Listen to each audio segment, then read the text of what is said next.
আজকে আমি আবার চলে এসেছি। আপনারা সবাই ভালো আছেন তো? দেখুন এই যে লাউ ডাঁটা, বেগুন, আলু সব কেটে নিয়ে আমি চলে এসেছি। চলুন বন্ধুরা, রান্নাঘরে যাওয়া যাক, রান্না শুরু করব। আমি রান্নাঘরে চলে এসেছি, আনাজটাকে ধুয়ে নিচ্ছি। এবারে আমি উনুনটা ধরিয়ে নেব। এবার উনুনটা ধরে গেছে, আমি কড়াটা বসিয়ে দিচ্ছি। এবার কড়া গরম হয়ে গেছে, আমি তেলটা দিয়ে দিচ্ছি। গেছে, আমি সবজিগুলো তুলে দিচ্ছি।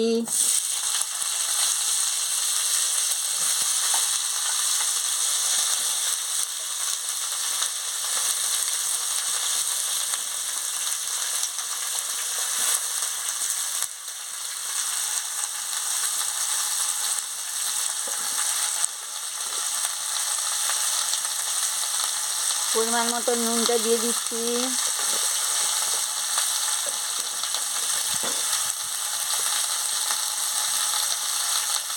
হলুদের গুঁড়ো দিয়ে দিচ্ছি, দিয়ে নিচ্ছি।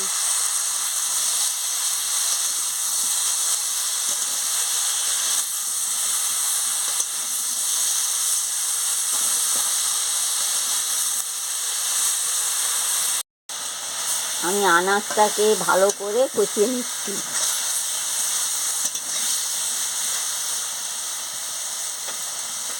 এবার আমি সরষে বাটা দিয়ে দিচ্ছি।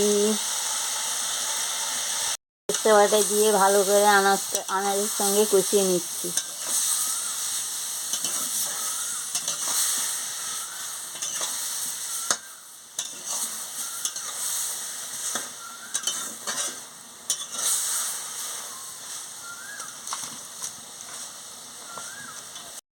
এবার আমার কষানো হয়ে গেছে, পরিমাণ মতন জলটা দিয়ে দিচ্ছি, দিয়ে ভালো করে নাড়িয়ে নিচ্ছি।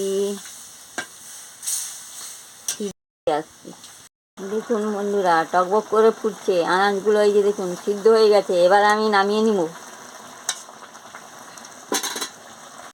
কড়াটা গরম হয়ে গেছে, আমি তেলটা দিয়ে দিচ্ছি।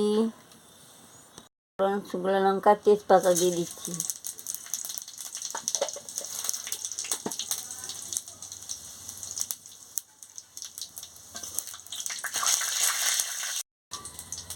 এবার লঙ্কার গুঁড়োটা দিয়ে দিচ্ছি, দিয়ে আনাজগুলো সিদ্ধ করে রেখেছিলাম দিয়ে দিচ্ছি। এর সঙ্গে করে নাড়িয়ে নিচ্ছি।